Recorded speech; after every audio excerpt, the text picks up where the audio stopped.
Welcome, ladies and gentlemen, to another episode of A Better Podcast with Kenny and Jeff. On today's episode, we talk about the new Trump book that came out this week and talk about all the juicy details. We have a new conspiracy theory for you, and if you ever wonder what Texas and Thailand have in common, stick around and find out on this week's episode of A Better Podcast with Kenny and Jeff.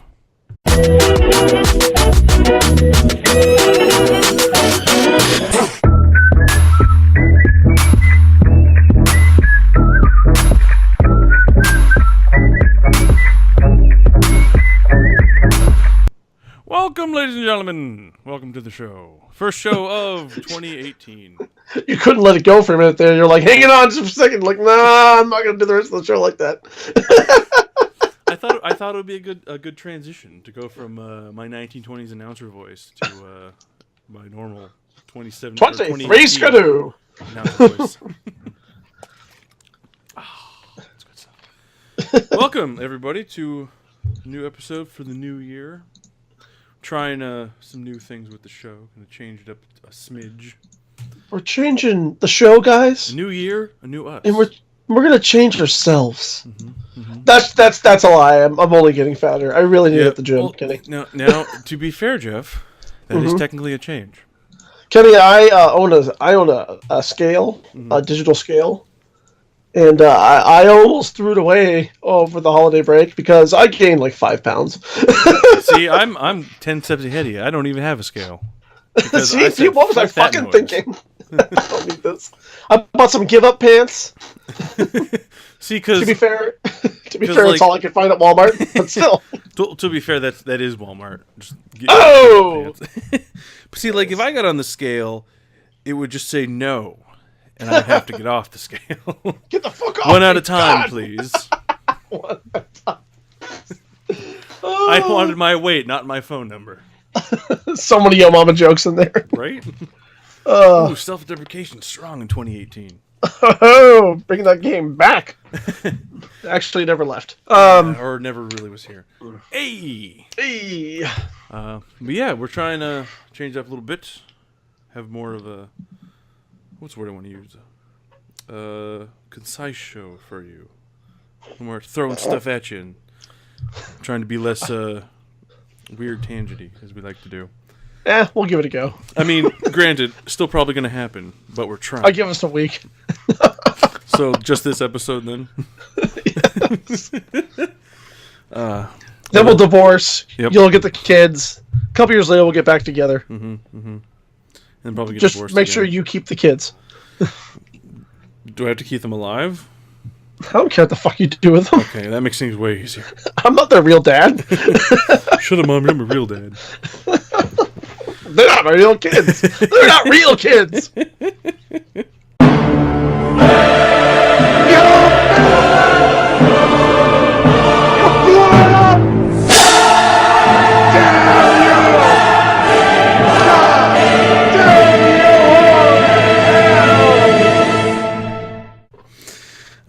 Well, I think since we have some juicy details and gossip to go over, yes, let us dive right into the Trump book. Trump book. For those of you not in the know, it's called Fire and Fury: Inside the Trump White House by a reporter or a journalist, I should say. What was his name? Michael Wolff. That's right. Apparently, I don't know how much time he spent in the Trump White House. It seems like an awful lot. Yeah, I was listening to an NPR interview with him on the way home, and he was saying, in terms of actual total access to Trump himself, he only got about 3 hours total from all of his all the research he was doing. But he talked to a ton of people. He talked to everybody else, and he seemed to have a lot of contact with everybody else. Yeah, and there's segments of the book where he's talking about he's having a meeting, and he's not having, but he's in a meeting essentially with Roger Ailes and Bannon. And a lot of people are like, how the hell did he do that? And apparently he hosted the meeting at his apartment, which who knew you could do that? Roger Ailes showed up to this dude's apartment, apparently, according to what I've read. Interesting. And this was all prior to the election. Yeah. So that, I assume, is why he was able to get that kind of access at the time. I think if it had been post-Trump election being elected, I don't think it would have happened. But for those of you who haven't read it, which I assume is most of you, I was looking to see if I could find more or less a summary of a lot of the good points, and I found this on the HuffPost. And they break down some of the, as they say, the wildest moments from the Fire and Fury book. So I figure we could go through a few of them and we could discuss. Sure. All right. So the first one, they say, is Trump told Fox News chairman Roger Ailes that son-in-law and advisor Jared Kushner would, quote-unquote, work out the Russia issue. And the quote from the book is, shortly after the election, his friend Ailes told him, with some urgency, You've got to get right on Russia. Even exiled from Fox News, Ailes still maintained a fabled intelligence network. He warned Trump of potentially damaging material coming his way. You need to take this seriously, Donald. Jared has this, said a happy Trump. It's all worked out. You've been working on these voices. Worked on for a whole 5 minutes. So yeah, that's just it. That baffles me that he had that much and still has that much confidence in Jared Kushner's ability to fix the Middle East. Yeah, I was gonna say, Kenny, he's fixing the Middle East as we speak, Kenny. You don't even know how good this kid is. I mean, think about it though. I think he is doing, because as soon as Trump made his Jerusalem announcement, all of the Middle East was like, no, fuck this guy. So he had found a way against Trump. Exactly. He found a way through his sheer incompetence to unite the Middle East. Amazing. Yeah, that's not what I was thinking. This may be one of my favorite parts of the book. Trump has a conspiratorial reason for his frequent consumption of McDonald's food. Yes! And the book says he had a long-time fear of being poisoned. One reason why he liked to eat at McDonald's. Nobody knew he was coming, and the food was safely pre-made. Now... That's ridiculous! Now, you know this, Jeff. The rest of you may not. I'm a proponent of McDonald's. I've eaten there quite a few times in my day. I hate that place. not what I would call the safest food if you're trying not to be poisoned. Yeah, I know, right? It's I'm so blown away by this. Also, his fear of poisoning is well deserved. Yeah, I don't doubt that there have been people at the White House who've been thinking about it. I think about it all the time. I thought now we gotta find out where he gets his McDonald's. Local McDonald's that Trump visits. It's up to you now. We know the truth. You can take him down. and no one would fucking know. No one would know. One tainted nugget is all it's gonna take. No, they have to taint a Big Mac, because I've only ever seen me eat Big Macs. Or the fries. They can do the fries. Do you think he calls his dick a Big Mac?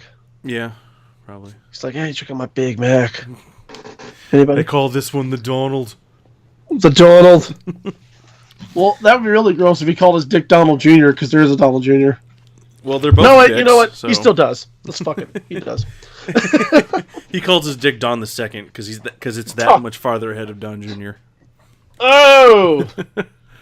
But yeah, I'm baffled by and just in thinking about all the photos I saw of him during the campaign and all the debates, and he's got Big Macs on a silver tray that people bring to him. He's got a whole bucket of KFC in front of him for some of these photos. I am just fucking baffled by how much fast food this man consumes. And is not dying. He isn't just he's turning into our generation's Howard Taft. Ugh. Hope he drowns in Taft's giant bathtub. Oh, that'd be so cool. Fun fact, kids, Howard Taft had to have a large bathtub installed just for him. He was so obese. He had to have his own presidential bathtub because he was so goddamn fat. Come on, that's hilarious. My God. But yeah, that one blew me away. Because I knew he ate a lot of food. I just thought it was because he was a lazy slob. But it makes him sound like a crazed dictator on the edge. You know what I mean? It really I'll put it this he's afraid of someone poisoning his food. He's arguably the safest man on the planet almost all the time. Exactly. He has a group of people whose sole job it is to take a bullet for him. A group of highly trained people. And I can a president has to have a food taster. I don't really see. There's no way they don't. Yeah, but you know what I mean? If he lets them taste the Big Mac, then Donald doesn't get all of the Big Mac. He needs 2 Big Macs just to make up for the Big Mac that he's lost. Exactly. The piece of Big Mac he's lost. But I'm just like, and here's the thing, like, between the 2 options, Donald, because I know you're listening.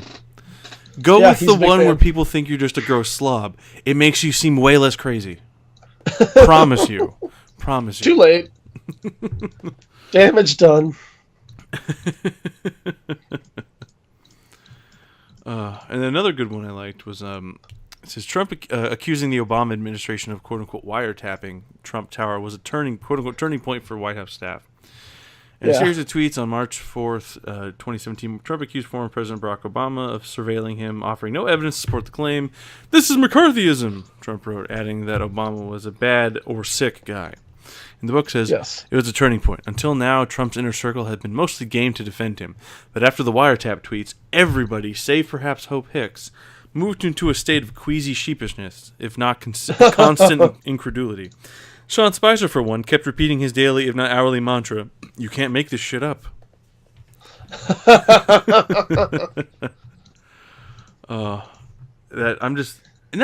the thing I think that gets me the most. Obviously, the president's staff has to defend what he says, especially his spokesperson. I get that. It is literally their jobs. Yeah, that's basically what they're hired for. But I have to imagine that there are some people who are like just get to a point like I can't do this anymore. I can't say this bullshit. I can't do it. You can't just quit because like it's the right thing to do. Yeah. Like you like really like honestly, dude. That's why it baffles me. I can't believe that they stick it out with this guy. It's like, oh yeah, this is awful. Quit, motherfucker. What are you thinking? Yeah, like you're just ruining your career. The longer you stay with Donald Trump, the less of a career you have after he's gone. And I mean, it is kind of a crapshoot to some degree because I mean, you have people like General Kelly, who hate his job, as has been reported a few times, but he stays in the position, as he says, for a sense of duty because he's worried that like if I leave, the country's fucked because he's basically the last line defense between Trump and the nuclear football. Which we know Trump's button is way bigger. Oh, absolutely. Although I'm surprised his tiny hands can push it properly. I know, you have to use both hands to push really hard, Kenny. He has to just sit on the button. Yes. Just slaps a Big Mac on it. Sorry, guys. You probably didn't need that in your ears, everybody. Sorry. That's fine. That's fine. And another one of my favorites, probably my other favorite aside from the fast food one. The Huffington Post writes, Trump is a quote-unquote post-illiterate TV junkie. You know, in case you weren't aware. But the actual quote from the book is, Trump didn't read. He didn't really even skim. If it was print, it might as well not exist. Some believe that for all practical purposes, he was no more than semi-literate, which I'm really banking on. I don't really find that hard to believe. There was some argument about this because he could read headlines in articles about himself, or at least headlines on articles about himself, and the gossip squibs on the New York Post page 6. Some thought him dyslexic. Certainly his comprehension was limited. Others concluded that he didn't read because he just didn't have to, and that it was in fact one of his key attributes as a populist. He was post-literate, total television. Ugh. I absolutely believe that he cannot read. I absolutely believe that he's too fucking lazy to do it. Like he's like, no, I'm good. That too, but like you know that joke we make where like, hey Jeff, I have a confession. I can't read. Well, how'd you get through college? Yes. I got real lucky. I'm convinced. Really lucky.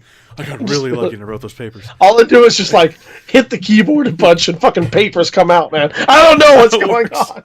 I'm really scared. I am 99% sure that is Trump. How'd you become president? I just got real lucky. I just got really lucky. Because like I mean, his family had enough money that he didn't need to try hard in school. He could just pay off the teachers in the school to get through. So it's not like he had to try.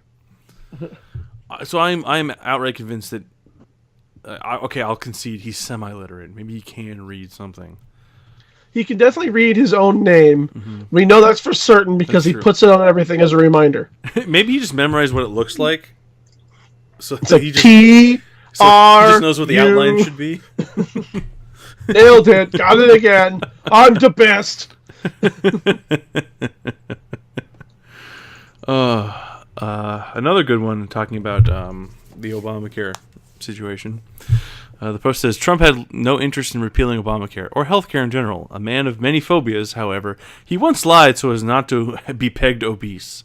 And the book says, Trump had little or no interest in the Central Republican goal of repealing Obamacare. Shock. An overweight 70-year-old man with various physical phobias, for instance, he lied about his height to keep from having a body mass index that would label him as obese. He personally found healthcare and medical treatments of all kinds a distasteful subject. The details of the contested legislation were, to him, particularly boring. His attention would be wandering from the first words of a policy discussion. Yeah, like there was something that we're talking about. I can't remember if it was from the book or it was something Michael Wolff was talking about. But he was saying people would essentially be trying to read the Constitution to him so he would have an understanding of it, and they'd get to the Fourth Amendment and he would just be sitting there with his eyes rolling back in his head because he was so fucking bored. Like that is baffling to me. This binding document that's the foundation of our country is so boring. Nobody said this would be what presidenting would be like. And the thing, it's not even like the amendments are long. They're like a couple paragraphs at most. And they're really fucking important. They're extremely concise too because they kind of have to be. I can just imagine. It's like, hang on. I want to have it in front of me. Okay, Donald. Okay, we're talking about this is 1. Amendment 1, Donald. Yes. Congress shall make no law respecting an establishment of Donald. Well, I'm sorry. What? Sorry, wasn't paying attention. An establishment of religion or prohibiting the free exercise thereof, of abridging the free. I'm sorry. Okay, I'm sorry. I don't like exercise. Fuck it. What's this word here? Well, I don't understand. That's the word "the," sir. The. I don't get it. I don't like it. A well-regulated militia. I got this one. I know this one. All right, fine. That's an article, sir. Article. You're like, I don't like articles. No, it's like, you're like the or an. I don't like articles. Get him out of here. Get him out of here. I love how he sounds more and more like he's from New Jersey. It's the best I got. It's the best I care to do. But yeah, so that was that's a big gist of some of the things that are in the book. My favorite thing about this book is that since it came out, Trump has basically turned all of his ire to Bannon. Well, because Bannon said some nasty things about him. But that's my favorite part because instead of saying, or instead of just kind of ignoring it if they weren't true, he's become so irate about these things that have come out and talking about like, oh, he signed a non-disclosure agreement. You shouldn't be talking about this. Meaning, a lot of things are probably true that Bannon said, because if it was an issue of an NDA, lies aren't covered by that because they're lies. They don't matter. Mm-hmm. So clearly, some of the things he's saying must be true. What I like most about this situation is that we've got a new nickname, and that nickname is Sloppy Steve. Everybody, Sloppy Steve. Oh, Sloppy God. Steve, everyone. Oh, Sloppy Steve. Fucking foul.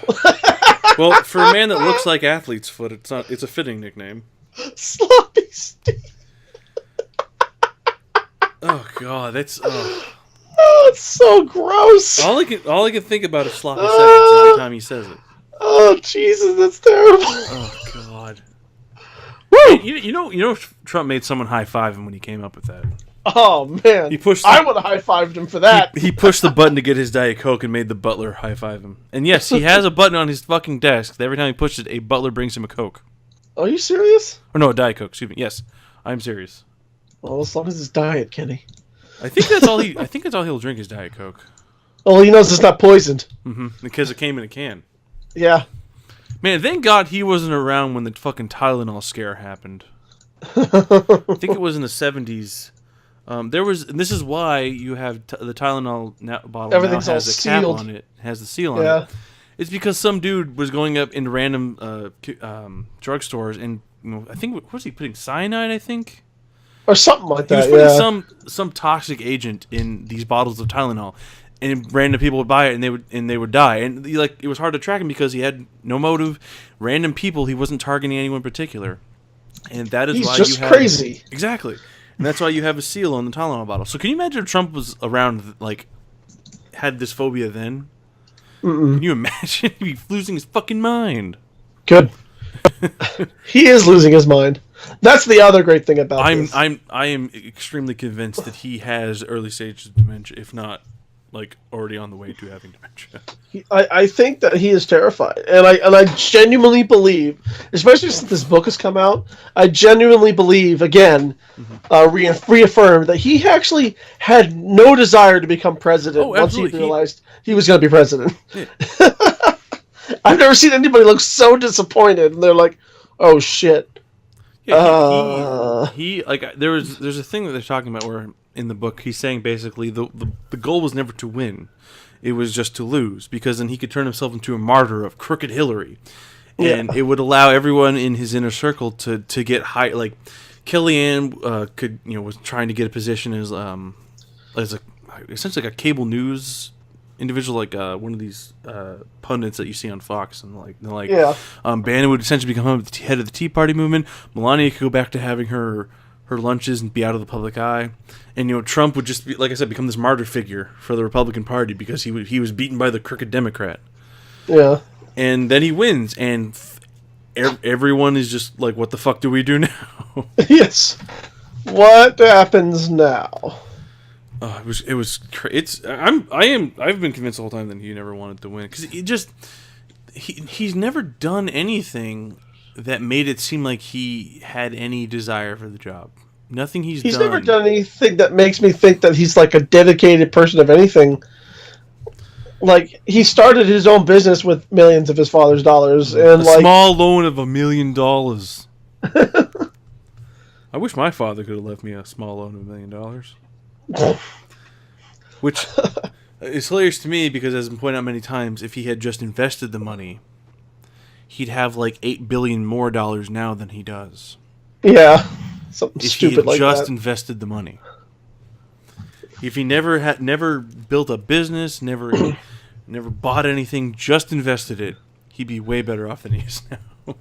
He's not that great. Mm-mm. I mean, one thing that I wanted to talk about while we're still on this book is that, because of the whole Bannon-Trump feud that has now begun, Rebecca Mercer, so daughter of Robert Mercer, who are the biggest backers of the alt-right. Yeah, they are. Money-wise, talking about OA, they're essentially the heads of Breitbart at this point. Yeah, they're billionaires. Because they've infused tons of money into that magazine. Mm-hmm. These are filthy rich people that. Robert Mercer literally believes that the more money you have or make, the better a person you are. Oh, absolutely, of course. That's his absolute total belief in life. That's just how it is. And Rebecca Mercer, his daughter, she's the middle child. She's been called the first lady of the alt-right. So she has publicly rebuked Bannon and backed Trump, and that's a big deal, so to speak. Yeah, well, she was Bannon's biggest financier. I don't know if it was purely for Breitbart, but that's where he got most of his money, was from her. And she's like, "No, I'm done with you now." but really, I'm not going to read the article to you guys, but I would encourage everyone to check it out, because I can almost guarantee this is going to be a massive drama movie in about a decade. Mm-hmm. But it's on the Washington Post. It just says Rebecca Mercer, the billionaire backer of Bannon and Trump, chooses sides. And it's just this article that gives a very nice and brief sort of breakdown as to who the Mercers are, how they're involved with Steve Bannon, how they're involved with Trump, and how it all works out. And this goes back to when they were trying to get Mitt Romney elected. I mean,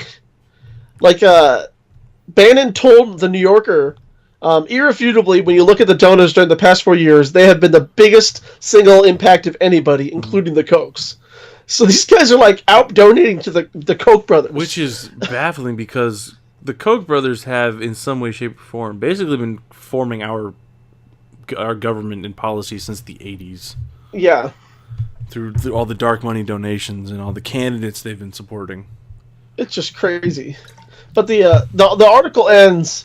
The article goes on about how the whole plan to make an outsider candidate win starts happening, and that there's a former Democratic pollster named Patrick Cattle, or Cadle, who is probably one of the most important members of this this cabal or something like that, because this all happens because of this guy, and he's showing polls of like how public opinion is showing Americans are sick of the two-party system and they want an outsider candidate, and they start calling it their Candidate Smith Project, referencing Mr. Smith Goes to Washington, because Jimmy Stewart's character in that was an outsider candidate. Yeah, but he also wasn't an asshole.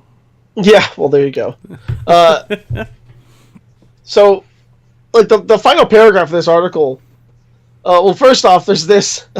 Cattle also told the same New Yorker journalist, people didn't think Trump had the temperament to be president.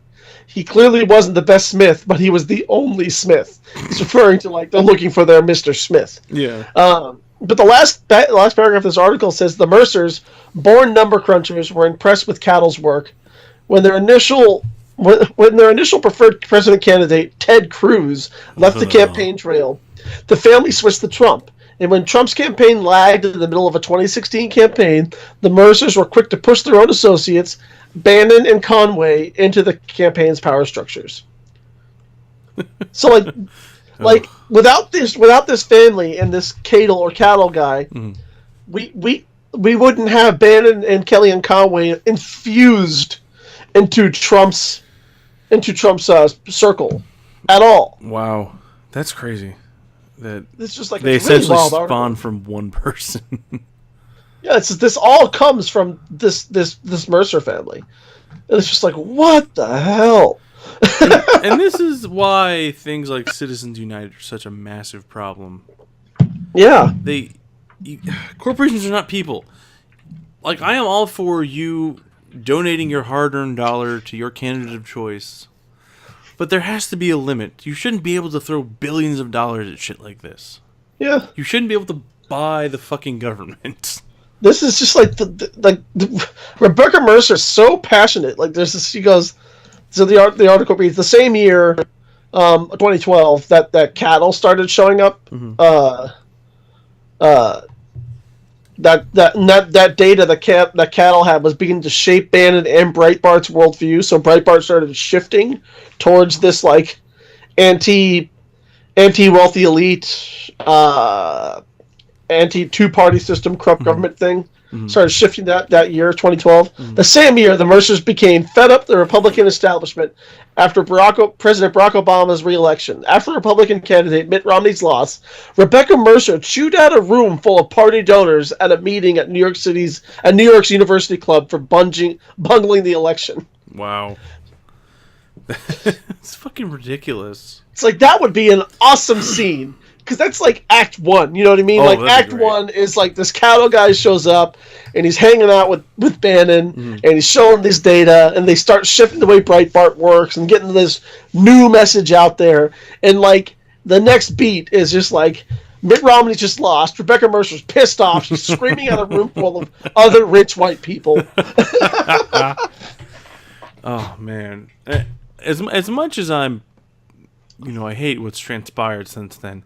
The idea that a whole bunch of white billionaires are getting bitched at in a room is hilarious.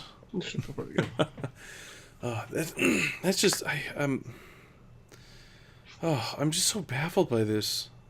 How deep it's almost a conspiracy if it weren't true. Like, it runs so deep. I really encourage everyone to read this article. It's fantastic. It looks like it's based off an article from the New Yorker, but I didn't. I was at work when I found it, so I didn't have that much time to do a lot of research. Well, I should have been working anyway. Well, send me that that link, and I will put it in the description for y'all to check out, listening audience. Because it is fascinating. It does. It sounds fascinating, and it's. I just found the article in the New Yorker. It turns out it was just a link in the article, so I'm going to send you both links. Okay, that works. But I think my favorite thing about this book coming out and everything that's transpired to this point is, essentially, some of the things that Bannon has said, and the most important thing he says, and when he said this, he was talking about the meeting that Don Jr. had with I believe it was the meeting he had with the Russian about the adoption thing he had. It was in Trump Tower, I think it was. The one with Kushner and Manafort and all them. He called that meeting treasonous.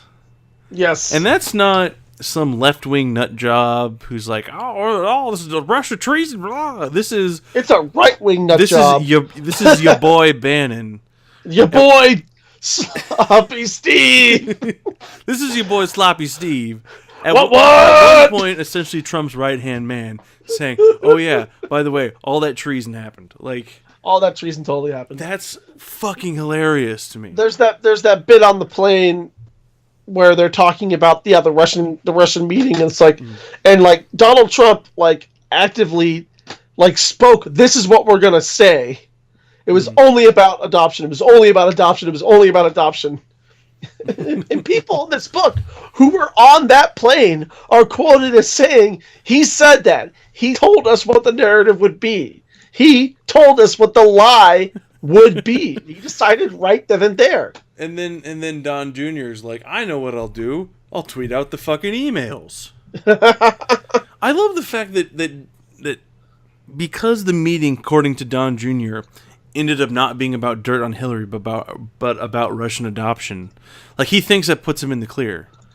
Like, that'd be He's like, no, guys, see, I was duped. They just wanted to talk about adoption. Yeah, fuck them. It'd be like, well, I said I was gonna I didn't rob the bank, but, just because I said I was gonna, it didn't happen. That's not a crime, right? No, it's conspiracy. You can't do that. Guys, they emailed me and they said that we were going to rob a bank, and I was all excited, and I brought all my empty bank money bags, and I got my bank robbing mask on, and I got there, and they wanted to talk about banking. Look, I know I said I was going to kill him, but I only stabbed him. Not a crime. Not a crime. I only talked about stabbing him, and then planned stabbing him, and then worked out accomplices for the stabbing. But I didn't stab him. I didn't murder him. I just watched it happen. Not a crime. So yeah, that's Don Jr. for you. That's Don Jr. Yeah, but that's that's what's got the White House all up in an uproar. And I saw this on Twitter. I don't know if it's true, but I hope it is. There's a rogue. Was it Rogue Senior White House Advisor? I think it's what their official Twitter handle is. Yeah. I don't know if they're part of the White House at all. I don't know if they're in, but I follow them because it is good for a laugh, because they do say some funny things. But they said that as soon as this book came out, Trump made a lot of the lower level staff go out and buy as many copies of the book as they could so he could get rid of them. No, I don't believe that. I don't know. That would be in the news now. That would definitely be in the regular news. I don't know. I don't know. I don't know. I don't know. I doubt a lot of what they say, or I should say, I take it with a very big grain of salt. I will say I don't doubt that Trump may have wanted them to do that, but I feel like he would have been talked out of that. I heard things, Kenny. So, but yeah, no, I don't actually think that they bought a ton of books to get rid of. But yeah, I do think he had thought about it. So I'll put it that way. But yeah, I suggest everyone go buy the book. I'm gonna go get a copy of it as soon as I can, because I really want to fucking read this thing. So that's that's the big news on the Capitol these days. But switching gears slightly to kind of part of also sort of the Capitol. There's some more Roy Moore news in the. Have we changed our segments, Kenny? If there's anything I'm out of stuff to talk about. If there's anything you'd like to talk about with this. Oh no, yeah, hit me up. I don't. Lay it on me, Kenny. Oh, okay. So, okay. I thought you were going to say another thing about the book. I have nothing else to say. Okay, so ever again. As we know, Roy Moore, the child toucher from Alabama. I know he hasn't been convicted. Alleged. I don't care. I'm going to call him that. Even though, like, he admitted it because he. His current wife, they started dating when she was like, what, 15 or 16. Okay. And he was in his 30s. Okay, I don't remember if I've asked you this before, but I have a huge problem with this idea that one of his accusers forged the yearbook signature from him. Because if you look at the signature, there's a note from Moore, a signature, and then below that there is a note. I think it's location and date. Location and date are different handwriting than compared to the rest of it. And people are saying, because that's different, the whole thing is forged. Now, here's my question. If you're going to forge something to topple this, powerful government individual, in this case, a judge, why on fucking earth would you stop towards the end and be like, I'm going to write in a different handwriting now? Like, it's Alabama. Like, did she have like a fucking like a minor case of amnesia out of nowhere and forget what she was fucking doing? Like, why the fuck would she start using a different handwriting? Like, I don't understand that. Anyway, guess what happened to her home? It fucking burned down, and there's an arson investigation underway. Oh no! It's like a Roy Moore supporter who's all pissed off, or what? They don't say who they think is involved yet. They're just saying they're just investigating if it could be arson right now, which I will say is typical with house fires. You usually have an arson investigator come out. Sure. But it's very, very fucking suspicious that this woman's home burned down. Not too many days after Doug Jones was sworn in as senator. Yes. Sounds like someone's a little pissed off about that. Now, I've seen a couple people say on Twitter that it could be Roy Moore's wife that did it or had a hand in it. I don't know. I wouldn't doubt if she had either hired someone or just found someone to do it. Wouldn't be surprised. I should say, if anyone in Roy Moore's camp were involved, I wouldn't be surprised. Not just her. Mm-hmm. But yeah, this is just a little too suspicious for me. That her home just happened to burn down while this is going on. Amazing. And I'm wondering. Let me just look her up real quick. A few days ago, there was an article talking about where one of Roy Moore's accusers was suing him for defamation. So I'm wondering if it's her. Her name is Tina Johnson. That's her actual name. I'm wondering if she's the one that is suing him for defamation, because that would be extra suspicious. But yeah, I'm just like, this is something that's out of a '90s film. Like, just the '90s? Well, I'm just like you're. Whoa! Why are we calling out the '90s like that, Kenny? Hey! I'm doing it out of love. Like, seriously? Yes. But it's like those the cheesy. You love something. Hey, hey, tough love. It's like one of those cheesy films that You've never told me that you love me. This is good water. God damn it, Kenny! Hey, you're all right. Sorry. Carry on. No, I'm never gonna say it. Just if you can.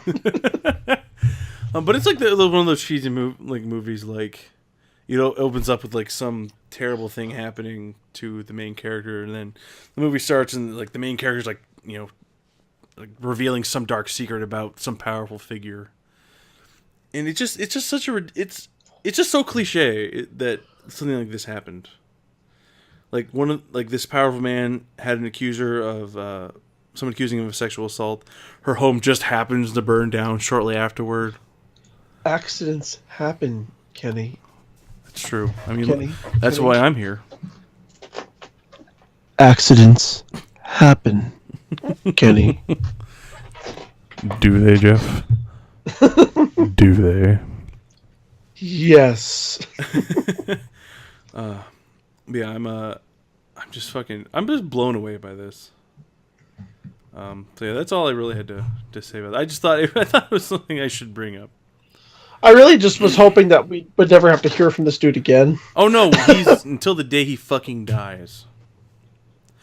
But in a positive note on the whole Roy Moore thing, when Doug Jones was, and there's a picture of this on the internet, when Doug Jones was sworn in as senator, Mike Pence was swearing him in, and standing to the side of Doug Jones was his gay son, as Roy Moore liked to tell everyone on Facebook. And there's a picture of him just staring fucking daggers at Mike Pence. It's like, fuck you, I'm here, it's sucker. It's fucking gorgeous. I'm gay as the day is long. You can't stop me. I'm as gay as springtime, bitch. I got pixies peeking at my feet as I walk. Slap and you. then he just fucking glitter bombs him and walks off stage. Slap you and glitter comes out. But yeah, it's a great picture. Because, love it. Yeah, so that's the big Roy Moore news. So as this story develops, as they say, I will let you know, listening audience. All right, so last thing I had to talk about, unless you had anything else you wanted to, any comments you wanted to throw in for the Roy Moore thing? No. I mean, I honestly just hope we never hear from him ever again. Yeah, I don't say this about a lot of people. I have a very short list, but I'm like, I really can't wait for him to just fucking die. Yeah, that's just whatever. That list seems to be growing. Let's be real. Yeah, and it used to be like maybe like a couple people. Now it's like I could probably spend a good like hour just writing out all the names. Yeah, it's gonna take some time. And I'd like to add most Republicans to it now. So because there's the CBO, which is the Congressional Budget Office, which is a bipartisan group in Congress who basically gives you the facts and figures about different budgets that are proposed and the economic effect they're going to have.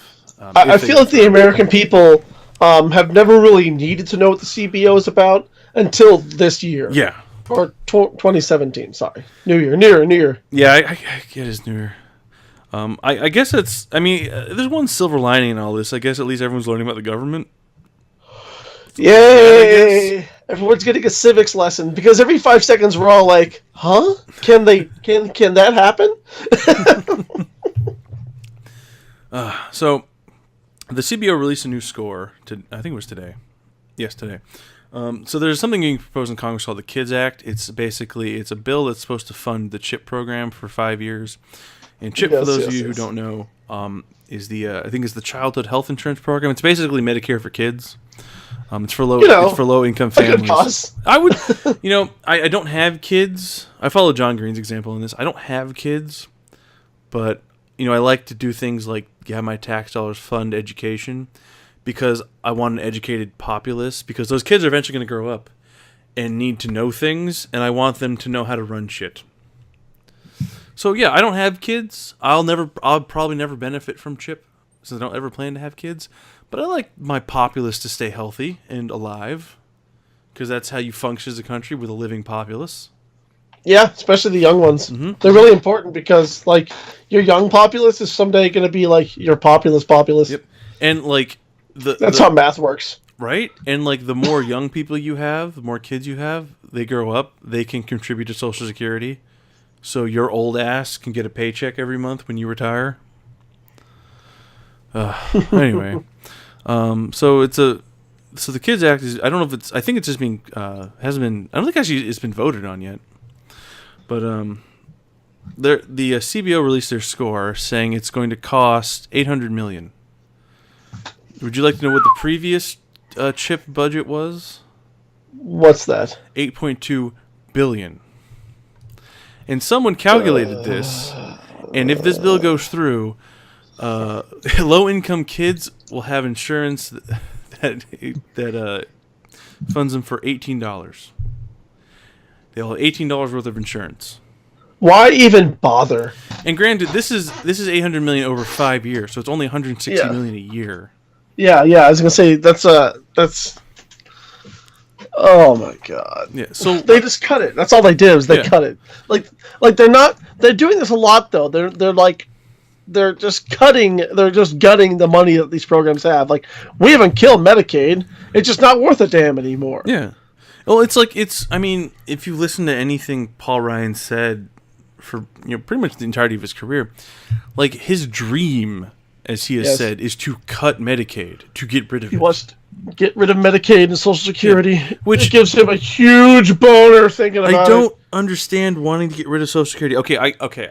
I don't agree with it. I understand why he wants to get rid of Medicaid. I get it. It's stupid. I hate him for it. But at least I understand where he's coming from in the sense of, we don't really pay into it. It just kind of pays out. But Social Security, like, you pay into it as you work. So basically what you're telling all these people who are working is those taxes you're paying, you don't get them back anymore. Fuck you.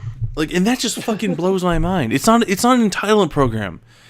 It's akin to you putting your money. It's your money. Exactly. It's akin to you putting your money in a savings account, and then 20 years later, like trying to withdraw, and the bank closing on you. Like, that's what it is.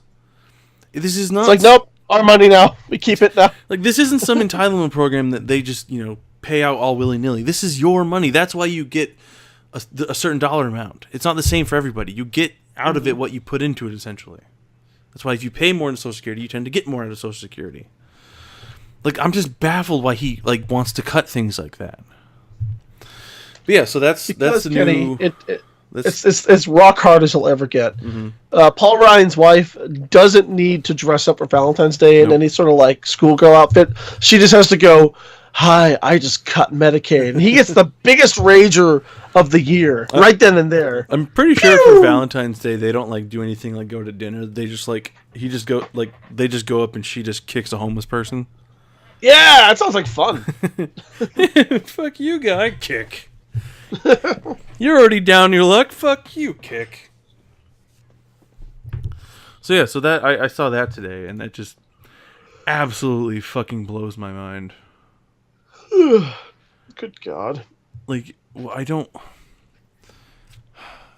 just don't understand. Like, I understand you want to cut things because you don't want them welfare queens getting your money.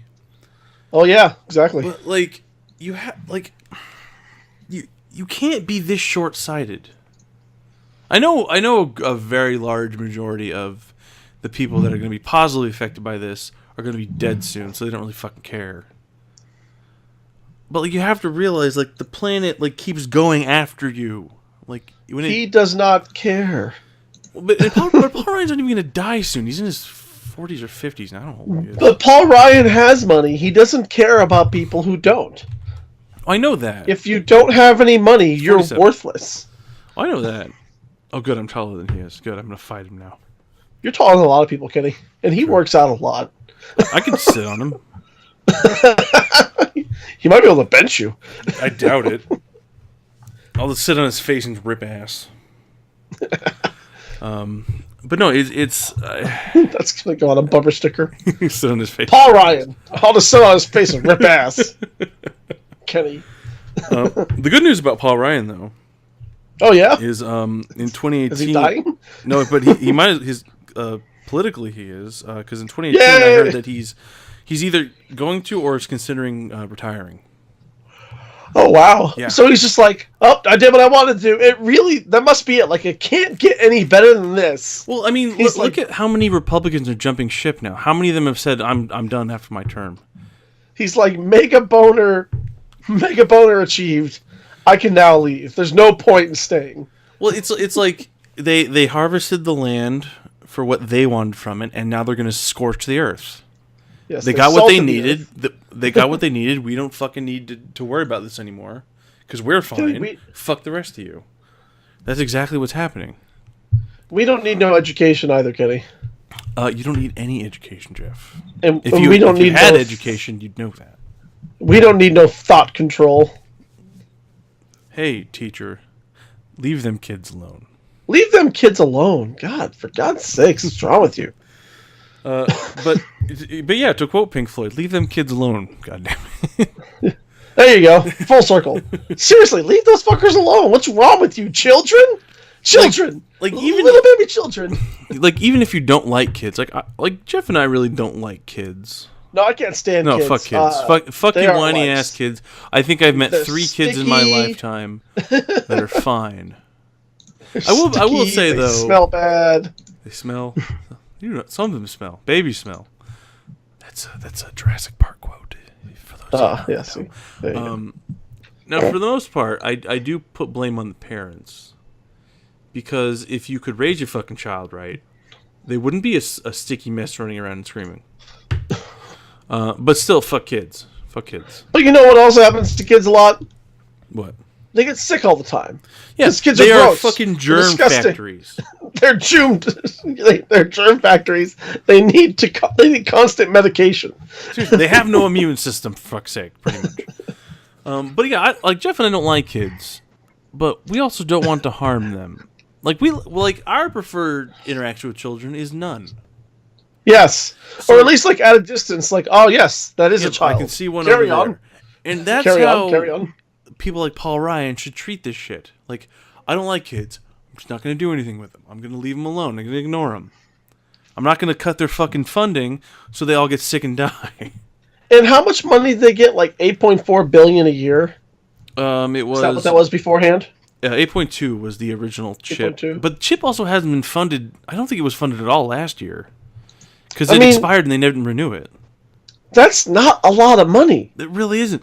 I mean, for fuck's sake. That's I think that's as much as the government spends on Viagra for the military. So we can give old men hard-ons, old veterans hard-ons, or we can save the kids. Yep. But you're gonna have more kids. Right? Fucking why, crazy. God? Why? And I'm so fucking baffled by this. Like the way we spend money on things. Like. I know it's a cliche to say at this point, but military spending. We spend more in the military. I think at this point it's like the next 15 countries combined. Like 14 of them are allies. Like, I'm pretty sure we're not going to go to war with those 14 countries. Maybe we can stop. Not with that attitude. We're never going to live underwater. Not with that attitude. Fucking quitters talk. I ain't having that, Kenny. Look, and speaking of military, I get to segue real quick. Can we stop trying to be the Empire? And I mean like the Roman Empire, not like Star Wars Empire. Like we need. We're working on that too. True. If we could if we had the ability to be in space, we'd be fucking building bases everywhere. We don't. Can we stop building military bases in other countries? Like, do we really need a military base in Germany or Japan? Maybe in South Korea right now. But like, we don't need. Like, can you imagine if Germany called us up one day and said, "Yeah, we'd like to build a base in California"? We'd be like, "Fuck you, go away!" Like, no, we would never let that happen. Well, the only reason why we still have military bases in Germany and Japan and elsewhere is because we like came in and won, and so it's like we're like, okay, you guys can have your country back now, but we're going to keep this here. And like, I get why they're there. Too damn bad. Like, I get why they're there, but like. World War II was 70 years ago. I'm pretty sure Germany's okay at this point. That's what they want you to think, Kenny. Then they're going to come at you like you least expected. Thaw Hitler. They're just biding their time, Kenny. I mean, really, that's already happening here. We do have the rise of Nazis. That's a thing I never thought, again, I would ever have to fucking deal with in my lifetime. Fucking Nazis. They go away. But, quick side note, to pimp another YouTube channel. There's this YouTube channel I've been watching called ContraPoints, and she does a lot of different videos, but a couple of videos she's done focus on essentially how to dissect the alt-right into how to identify like the symbolism they use and the terminology they use and the way they talk about things, to avoid being gaslit by them. Mm-hmm. Very handy video. I actually learned quite a lot watching it. I'll link that in the description too, because that's worth watching if you really want to figure out how the alt-right functions to some degree, essentially. Mm-hmm. But anyway, back to what we were originally talking about. I just don't understand desire, and I guess maybe it's because I'm not like super selfish in this capacity like a lot of these people are. I don't understand the desire to do things that just hurt so many people indiscriminately. I don't get it. Mm-hmm. It's either like actual legitimate hatred, or in the case of like politicians, I think it's more of just like complete and total ignorance. Like they just don't care. Not ignorance, not apathy, an entire like just complete complete and total apathy to other people that just aren't them. Yeah, I mean, I do think a lot of it. I would say like 90% of it is just pure apathy to anyone who doesn't make above a certain dollar amount. Mm-hmm. Because I don't have to see these people. I don't have to interact with these people. What the fuck do I care what happens to them? I'm so baffled. And I noticed that a lot of it's on the right too. Like the left has its share of billionaires and millionaires. We have like Warren Buffett, Bill Gates, George Soros. These people aren't advocating for these things. These people aren't advocating to cut programs that help the less fortunate and children. Because they're not really like...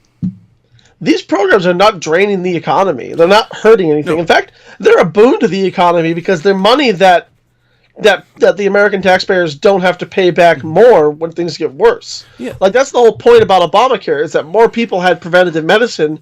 We wouldn't need to have everyone going to the emergency room, not being able to pay their medical bills, declaring bankruptcy, and everyone has to pay for that. Exactly. Everybody does. Like, here's the thing. Like, when people go to the emergency room, like like you're saying, someone has to pay for that. It's like, and that's why your insurance premiums cost as much as they do, because the hospital kicks out to the insurance companies, and the insurance companies kick it to you who has the insurance, and increase your premiums. So you're still technically paying for it. It's like every time Donald Trump declared bankruptcy, I think it was 3 times. Every time Donald Trump, 6. I know it's at least 4. I've heard it was 6 though. Every time he does that, we all pay for it. Mm-hmm, mm-hmm. And you know what? That's fine, because that's the deal, right? Yeah. Like, once again, we're all paying into this. This is all... Yeah. We're all in this together, right? We're all in the same club. We all have to pay our dues. And sometimes you have to fix the millionaire's fuck-up, and those are your dues. But these days, it seems to happen, like, all the time. It's just fucking baffling. Like, remember when the banks kept fucking up? Mm-hmm. And then we bailed out Bank of America, for example, and we were like, hey, you, Bank of America, don't go turn around and buy in a bank in China with this money like you always do. And they totally fucking did. But they said they weren't going to, Jeff. Yeah, I know. Just like I can't even. Just like net neutrality. Just like how the lack thereof. A shit pie. I hate him.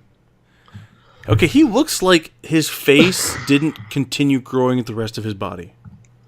Quick sidebar, though, the lobbyist group that represents companies like Facebook and Netflix and all them are suing the shit out of the FCC right now for their whole law, and they're going to see if they can just put a stop to this nonsense. Good. Fuck them. That's what I want. That's all I want. Yeah, I want them to lose so hard. Oh my god! I want them. Oh god! I watched a couple. Well, I was watching a couple videos that had clips of Andrew Pye talking about he had released his video saying like it was like 9 things you can do after the net neutrality rules disappear, whatever. Yeah, we covered that, I think. Yeah, and then there was another clip they showed this. I was watching an H3 video, they showed that clip, and they showed another clip from one of the I think the last. It was the hearing that the vote occurred on, and there was one of the female committee members was giving this really impassioned speech, basically saying, and I think I know what I'm talking about. We're saying like, this is not the final moment. Like, this is kind of just the beginning. It doesn't. The conversation doesn't end here. It still has it still has a journey to take, kind of thing. Mm-hmm. And after she gives this really heartfelt speech, he just like, I guess that makes you a no then, huh? And I'm like, oh god. And I'm like, if I had been that woman and he had said that to me, I would have been like, hey, Adjit, fuck you. You know what? Go fuck yourself. You. Fucking little. Yeah, I hate him. I say this a lot. I don't necessarily mean it most of the time, but in this case, I really fucking hate him. Where were we, Kenny? We were talking about Chip, and then, well, we started talking about Chip, and then we started talking about like doing things to defund programs that benefit people, and then we kind of got into the FCC from there. For the kids, Kenny, for the kids. It's to paraphrase Old Dirty Bastard, it's for the children. It's for the children. To use the actual quote, ODB said, "Wu-Tang is for the children." Wu-Tang is for everybody, especially the children. Especially the children. But yeah, do you have any last minute thoughts you'd like to throw out there about Chip? I don't really understand, like we've been saying, why can't we just let people have nice things? I mean, they're not doing anything wrong. Mm-mm. Like, being poor is not a crime. And being poor and not being able to afford, like, a healthy kid is also not being a crime. And you can't just be like, oh, well, then you shouldn't have had kids. It's like, so now I'm poor and I can't miss out on what is arguably the point to existence, is to copulate and raise another. And even and then people will take precautions to prevent children. Sometimes it happens anyway. Shit happens. Yeah. Unless it's rape, because then your body has a way of shutting that thing down. Yeah, if it's a legitimate rape. I think that was Louis Gohmert, I believe, who said that. Yeah, he talked about that. He was also the snowball guy. Yeah, he might be. To get snowballed. Yeah, he loves getting snowballed. That's what it is. Yep. He likes to get a load shot in his mouth, and he likes to make out with his boyfriend. Yeah, right after that. Mm-hmm. That's not fair, though, to gay people, Kenny. They don't want that. Okay, see, here's my defense of this. I don't say things like that in an attempt to besmirch gay people or homosexuality. I say it because people like that find being gay offensive. Granted, I know I shouldn't say things like that. I am trying not to as much. But love is love, guys. Love is love. Like, just do sleep with who you want, love who you want, as long as everyone's in it and on the same page and it's all consensual. Go nuts, do your thing. Unless being on different pages is part of the fun. Hey, if you like being on different pages, if you're both okay with it, go nuts. You do you, boo. I'm sorry, it's been a long time since I've had any physical contact with I am starving inside.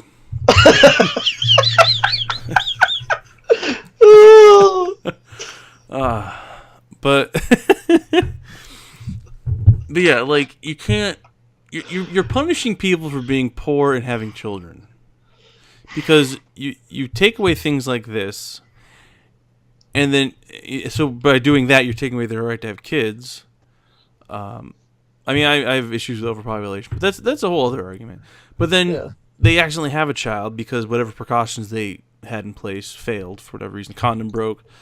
Or fuck you, maybe they want to have a baby anyway. Well, no, I'm saying, like, for people that, like, they decide not to have kids right now for one reason or another, like, and the precautions they have in place fail. Like, condoms break, birth control doesn't work, any number of things happen. You're also taking away their ability to, for lack of a better term, correct the outcome, because you're taking away their access to abortion. Like, and I mean, whether or not you disagree with abortion is irrelevant. If you're not getting the abortion, you shouldn't fucking care.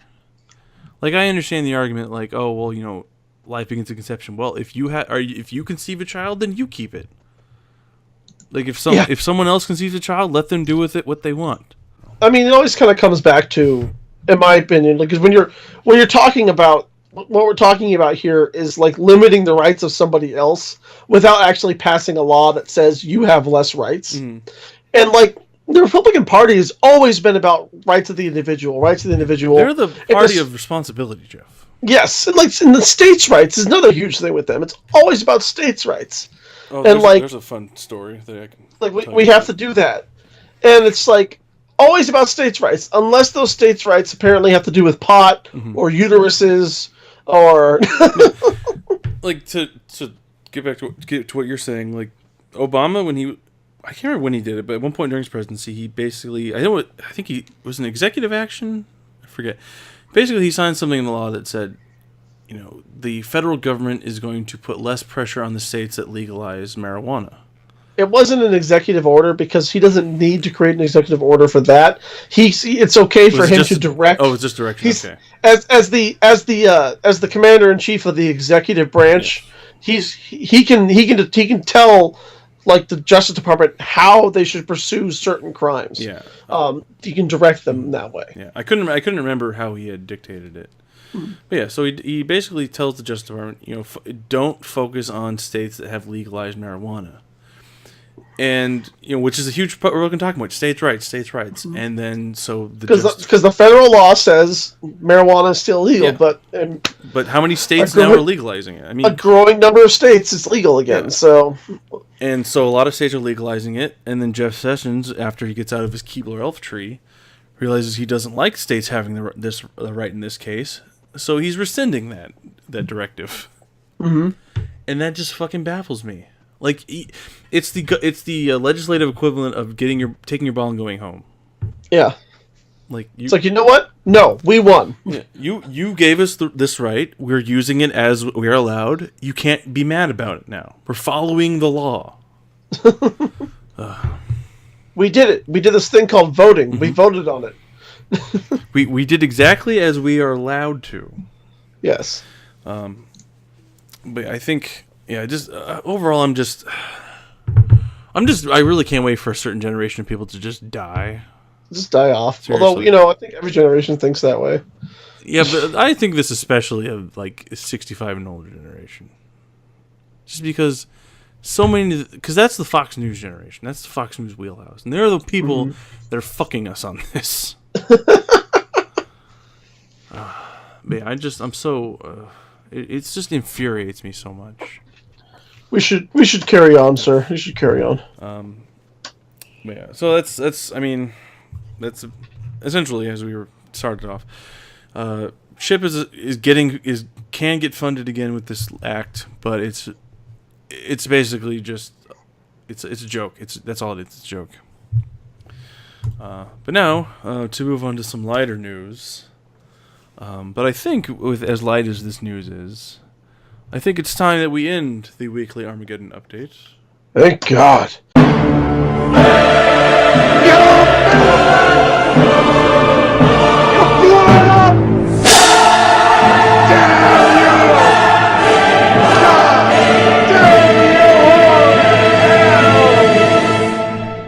And we move on to What the Fuck News, where we say, what the fuck? Oh, what the fuck? So, you're familiar with the state of Texas, correct? Yes, that is a state. Mm-hmm, that is a state. Second biggest in the nation, land mass wise. So, a lot of states, well, I shouldn't say a lot of states, but there are some states that are trying to respond to the gun violence epidemic with positive steps. The passing of certain laws, regulation here and there. Not Texas, my friends. Nope. Texas said, we see your gun violence epidemic, and we're gonna raise you by passing a law that lets you open carry a fucking sword. Oh, that happened last year. This happened earlier. That was big news. That was big news for my coworker like a few months back because she's from Texas. Yeah. She's like, "Oh yeah, it's on." Yeah, it's wasn't it? It was the beginning. It was the tail end of last year. But yeah, so no, Texas sees your gun violence and says, "Have a fucking sword too." Call us KFC because we about to double down. Oh yeah. So there are some caveats though, according to this article. So although Texans will be allowed to walk down the street carrying a katana, it's illegal to take blades exceeding 5.5 inches to the following places: bars and restaurants that derive 51% or more of their income from the sale or service of alcoholic beverages for on-premises consumption, schools and universities, polling places, secure areas of airports, racetracks, high school, collegiate or professional sporting events, correctional facilities, hospitals, nursing homes, mental hospitals, amusement parks, churches, synagogues, and other established places of worship. But yeah, so you can go to the fucking grocery store in the bank with a fucking claymore if you wanted to. Go nuts, homeboy. Like, I don't... And I love this, like, oh, okay, so you can't bring your katana to the bar, but you can bring a fucking short sword with you. Were people, like, asking for this? I don't understand. I have no idea. Like, was this an issue in Texas where they were like, you know what? We have to nail this down now because this is really bothering me. I have no idea. It's, okay. I don't, I don't. The article doesn't say exactly where it came from. The only thing that it says, though, is that it was met with resistance after a student was killed and 3 were wounded at the University of Texas by a suspect wielding a hunting knife. So I don't say anything about why it had to get passed, but I saw a lot of people that were resisting it. But it baffles me. I don't understand the need for it. Like I understand a gun. To some degree, I don't personally agree with carrying a gun. I have my own issues with guns, but I get why you would have one. I mean, Texas, as we mentioned, is a big state, and you've got like a lot of people living in that state. Mm-hmm. So this like legislative time is short and valuable. Like this is what you're going to take your time with. Like this is it. Like I say it all the time, but like this is the hill you're going to die on my sword. For real? God sakes. It's I don't know. I am so baffled by it. There was this article lists a mix of responses on their Facebook page for this for USA Today, I think it was. Someone a supportive comment said, "I carry a pocket knife on my hip every day. Have forever. Never killed myself or anyone else with it. Doubt I would if I could choose to carry something bigger," says Charles Hodges. And then Sandy Sadel says, "Not too worried about it. Everyone made a big stink about open carry, and I have not seen people going around shooting up people left and right like so many people said would happen." I guess she doesn't know about Sandy Hook or Vegas or Orlando or Aurora. This won't be any different. Skeptical response. "Who needs to walk down the street with a machete? Seriously," says Carrie Bryant Ashelian. Ben Badillo says, "I carry a knife as a tool that I use. I don't really think anybody needs to carry a machete or any knife bigger than 5 inches unless you're a butcher." And then lighthearted response from Jennifer Acosta. Let's see. Car keys, phone, wallet. What am I forgetting? Oh, yeah, machete. Now I'm ready. Machete! But yeah, I'm just... I don't understand... Like, every law obviously should serve a need. A response to something. A need or a need to regulate something. Why do you need a goddamn sword? You don't. There's no reason for it. I mean, you barely need a knife. Like, I don't understand it. Like,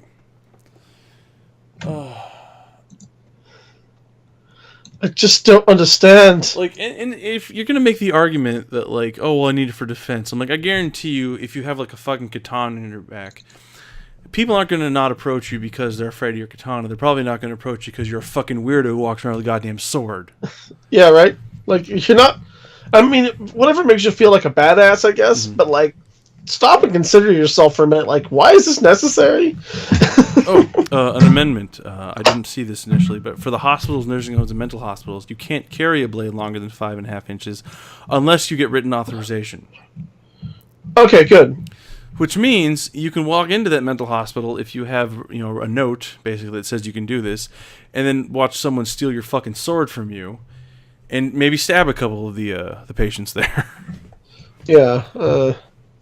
Now, I'm not saying that all mentally ill people are going to steal your sword if you go to a hospital. But I'm pretty sure if they try to take your sword, you're having a very hard time stopping them. I don't know why you would take why is it okay to take a weapon of any kind into a mental hospital? Like, that just seems like you're asking for why can you take a fucking 5.5-inch blade to a bar? That also seems like a bad idea. Unless you're going to a mead hall because you're cosplaying. That's different. Like, is this like a cultural, religious thing or something like that? Because that doesn't sound like Texas' style either. Like, I don't understand this law at all. Kenny, this law, I guess all I have to say, Kenny, is what the fuck? It's the craziest fucking thing I've read all day. Honestly, I think laws like this and other laws we've passed, or have been passed, I should say, are a response to the black man being in charge. Okay. Just because, like, I mean, Obama's a Democrat. Democrats have been trying to push legislation that will restrict certain things like certain weapons, certain guns. So a state like Texas, which is very deeply red, their response is, try and regulate my guns? Well, fuck it. Well, we're going to make swords legal now. Well, that's swords. Ha-ha! Take that. So the rest of the world was like, what? So it's a response to the Democrats because the Republicans hate the idea of, pushing an agenda that regulates something they like. Or something they quote unquote find is their right. So their response is to be absurd and say, hey, everyone gets a sword now. That's how I know what, Kenny? You gotta fight for your right to party. But do you need a katana to party? Sometimes. Depends on the party. It's true. Good point. Bow, bow, bow, bow, bow, bow. Sorry. Yeah, so that's... Don't get sued. Don't sue us. No, that never. But yeah, that's my what the fuck news for the day. This is again a story I read, and my immediate response is, what the fuck? Well, Kenny, I got one for you to share. I'm excited about this. Thank goodness it doesn't have anything to do with America. Oh, thank God! Finally. I'm just gonna. This is a Newsweek article, which is, to be fair, sketchy. But this is the headline is penis whitening laser procedure goes viral in Thailand. That's right, kids. Go on. That's right. A Thai clinic is promoting cosmetic surgery. It's like a Thai clinic more used to promoting cosmetic surgery such as breast augmentation on its social media channels has gone viral for a less well-known procedure to change the pigmentation of the skin of the penis. I don't... What? Apparently this is a thing. Like, no pain, no need to recover, read the post. Written by Atiyapa... I'm not even going to try. I'm sorry. It's just going to make me sound racist. A clinic employee who had previously successfully sparked social media conversations about another of the clinic's procedures, the so-called 3D vagina. That's neither here nor there. It's supposed to... involves a procedure injecting a patient's own fat into the mons pubis to achieve a more pronounced, plumper look. Mm-hmm. So this is a procedure, apparently. Some parts of the world, beauty standards push people to seek a tanned look. Mm-hmm. This is from the article. And in other countries, such as Thailand, the trend is to make one's skin look whiter, either via laser procedures or skin products. Mm-hmm. Several of these have caused a controversy, including stirring accusations of promoting racism, such as the January 2016 commercial featuring a slogan, "Whiteness makes you win." Win what? Lux Hospital is on. So here we go, Kenny. Are you ready? What are we winning? Well, nobody's really winning anything. All right, so Kenny, this, if you want this to happen, Kenny. I'm not sure I qualify, though. My penis is already pretty white. I know, right? But, if you want a wider penis, here's all you gotta do. Mm-hmm, mm-hmm. You gotta go to Thailand. You gotta be between 20... Most clients are between 22 and 55 years old. That helps. The procedure is performed over several sessions, Kenny. It's gonna take 5 sessions to make your dick white. The good news is it's only going to cost you $155 a session, or around $650 for all 5. That's not so bad. No, it's not too bad at all. So there's that. Authorities in Thailand have expressed concern about the procedure's health risk. This is from a doctor in the Deputy Director General of the Health Services Support Department in Thailand. The skin of the private parts. Position actually exists. The skin of the private parts is sensitive. Such laser services may cause irritation, allergies, and inflammation. He summarized by saying, "It's not worth the money."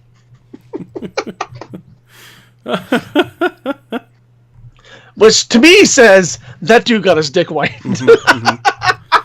I can say that this is not a worthwhile procedure. Not that I'm speaking from experience or anything.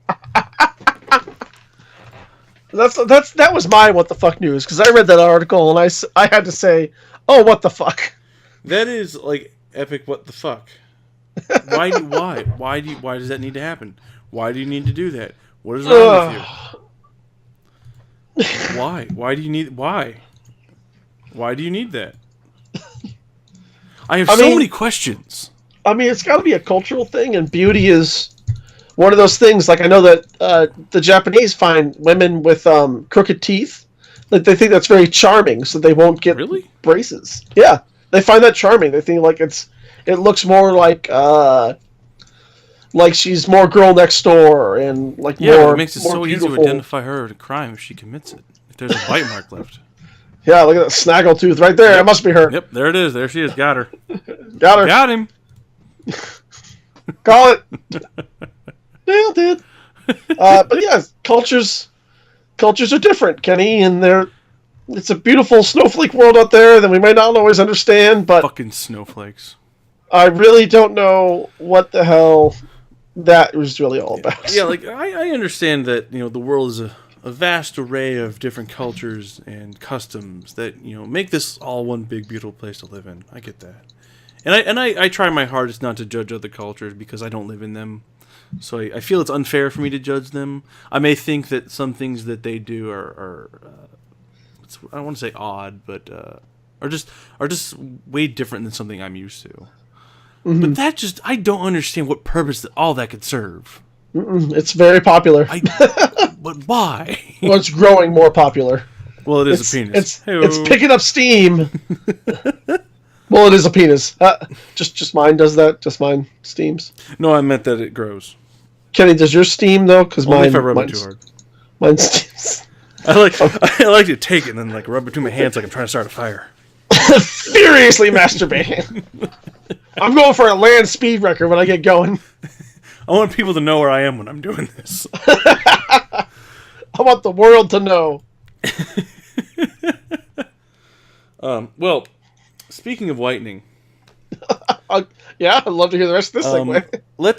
Let's take a moment to transition from what the fuck news to our conspiracy theory of the week. What is real? Illuminati confirmed.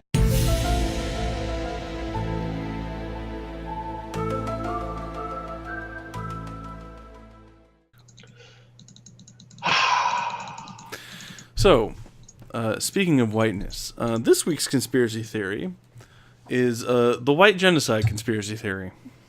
Huh? You haven't heard the white genocide conspiracy theory? Well, I mean, I can already tell you it's not working because I'm still here. For those of you not in the know, and to those I say, get out from your fucking rock. The white genocide is the alt-right talking point that, if we mate with the other races, they're just gonna, whites are gonna disappear. Oh, that's a really old argument.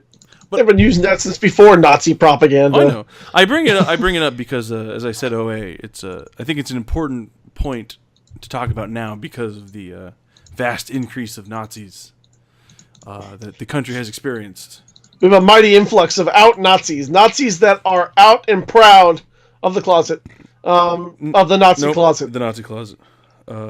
More of an armoire, really. What a shit closet, right? Now, not to quickly sidetrack for a moment. I think I've said this on the air before, but I'll say it again. There's one big silver lining with this bullshit. Yes. It's that we now know who the racists and the Nazis are. So now we can out them in public. Unfortunately, like 49% of the country. Hey, it's going to take a while, but we'll get to all of them. Donald Trump, popular vote, runner-up. That is a massive ego. If you can win a fucking contest and still be mad that you didn't get more votes. Like that you didn't win one. You didn't win one aspect of the contest. You won the major part, but you didn't win the tiny part. In my mind, it means he still lost. Oh no, he's a phony fucking president. I will defend that notion to the day I die. And he is a prime example of why the Electoral College is stupid. That's a whole other thing I have to talk about. Wrap it up. We gotta get back. Anyway, get back to your conspiracy theory. No, I'm done now. I'm going back to conspiracy theory. So for those of you not in the know, as I said, it's essentially the idea that any mixture of whites and other races is killing the white race. Popular phrases like anti-racist is code for anti-white, which I don't think they realize, says that only white people can be racist, which is an argument that they keep trying not to make. They're the people that say like, oh, you know, other races can be racist too, but then they say anti-racist is a code for anti-white, not realizing that you yourself are saying that only whites can be racist. This brings up the Jewish question. This is where this comes from. The Jewish question. Let me see if I can find out what the actual. I want to find out what the actual wording for it is. Let's see. Well, I'll quickly read parts of the Wikipedia article for the Jewish question. The Jewish question was a wide-ranging debate in the 19th to 20th century, in 19th to 20th century European society pertaining to the appropriate status and treatment of Jews in society. The debate was similar to other so-called quote-unquote national questions that dealt with civil, legal, national, and political status of Jews as a minority within society, particularly in Europe in the 18th, 19th, and 20th centuries. The debate started within societies, politicians, and writers in Western and Central Europe, influenced by the Age of Enlightenment and the ideals of the French Revolution. The issues include legal and economic Jewish disabilities, e.g., Jewish quotas and segregation, Jewish assimilation, Jewish emancipation, and Jewish Enlightenment. So essentially, the Jewish question is, what do we do with the Jews? What do we do about them Jews? And how do we kill Superman? Gentlemen, invented by Jews. And that's where the final solution comes from. It's the final solution to the Jewish question. What do we do with them? We kill them all. Oh, I guess that's a rather prosaic way of looking at it, but well, that was why they called it the final solution in Nazi Germany. Yes. But yeah, it's the conspiracy theory of white national or the white genocide conspiracy theory is that the whites are going out, they're going to be gone in 50 years or some bullshit. And that's clearly not the case. Especially in the United States, whites are the predominant race. I think the whites make up 70-something% of the population, something like that. Maybe a little less. Maybe I think it's between 60 and 70. And the other races comprise very little of the majority population, or very little of the remaining population. I mean, I'm not gonna lie. When I was younger, the first time I ever heard the stat, like when I was in like a freshman in high school, so like pretty young and stupid. Especially me as a freshman in high school. I remember hearing somebody say that in 50 years, white people will be vastly outnumbered from like every other race in the country, and I was just like, like as a kid, I was like, oh, what does that mean? But then shortly after that, like probably within about 5 minutes, I was like, wait, what? Who cares? Yeah. And I would sincerely hope that when whites inevitably do get wiped out, apparently, that the tables don't turn on us on the way out. You know what I mean? Like, oh, I'm gonna keep you down now. Because I like everybody who, as long as you don't suck. Yeah. And you should know who you are if you suck. Mostly you especially white people. If you've listened to this whole podcast, you know who you are. We've made it pretty people. Explicitly clear.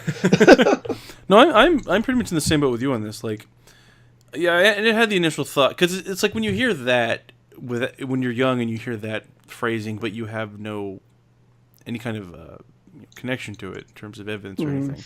It sounds scary. Like, oh man, white people are gonna be gone. Oh, I'm a white person. But then you think about it for more than 10 seconds. You're like, well, whatever, fuck it. Like, I don't really fucking care. I think part of that too becomes, at least me. I can't speak for you, but I'm sure you have similar feeling on it. Like, I don't really have this huge connection to quote unquote being white. Like, I don't. I'm white. That's as far as I think about it. Like, I don't care that I'm white, really. I don't have this this huge desire to quote unquote save my race and figure out where I'm from and promote whatever nationality I am, German, Irish, whatever it is. I just don't care enough. Right. I mean, that comes up at work. Not directly at work, but my direct my best friends at work. They're like my colleagues, and just general awesome people I hang out with.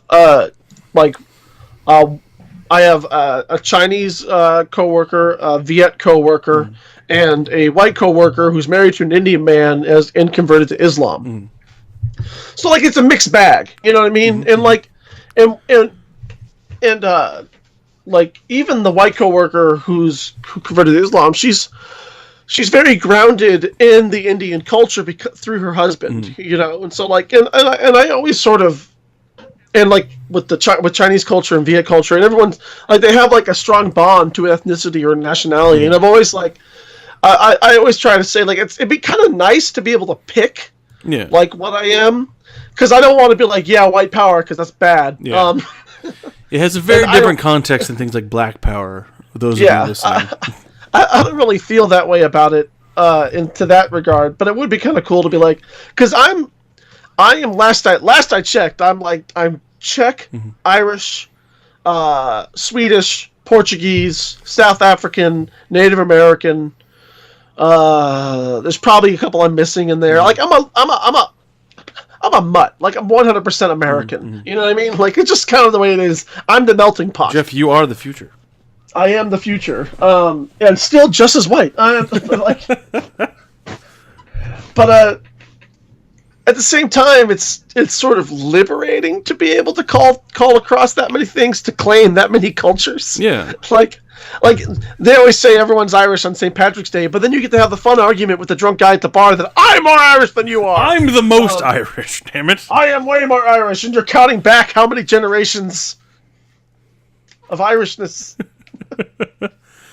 Yeah, I mean, I'm kind of in the same boat. Like in the sense, like it would be cool to be able to say like, oh, I have this, because I don't know a lot of where I come from, because I guess my family didn't give a shit about it. I don't know, but I do know for certain that I'm German, and it would be cool to be able to find my German roots and find out how far back into German history my family line goes. That would be cool, but.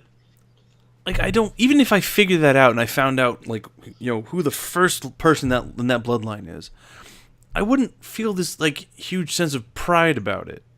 Yeah, what would it change about me? Yeah, I'd be like, oh, cool, I know this information about my family line. Like, the most it would change about me is, like, I know, like, okay, these are the diseases I'm susceptible to. Yeah. Which would be nice to know. For me, I would know, I would just be like, oh, good, I'm this. Yeah. Well, better get back to watching any TV show. Exactly, but that's why I say end of discussion. But that's why I say like I don't have this connection to being white, because like if I found out every single aspect of who I am as a white person, it would change nothing about me other than I just know some more stuff about my history. Like I wouldn't suddenly like feel this huge German swell of German pride because I could identify how far back my German bloodline goes. I just wouldn't care. It'd be cool to know. It'd be neat to tell someone if they asked, instead of saying, "Well, I'm not really sure." But beyond that, it would change nothing about who I am as a person. And I would feel absolutely no different about myself than I do now.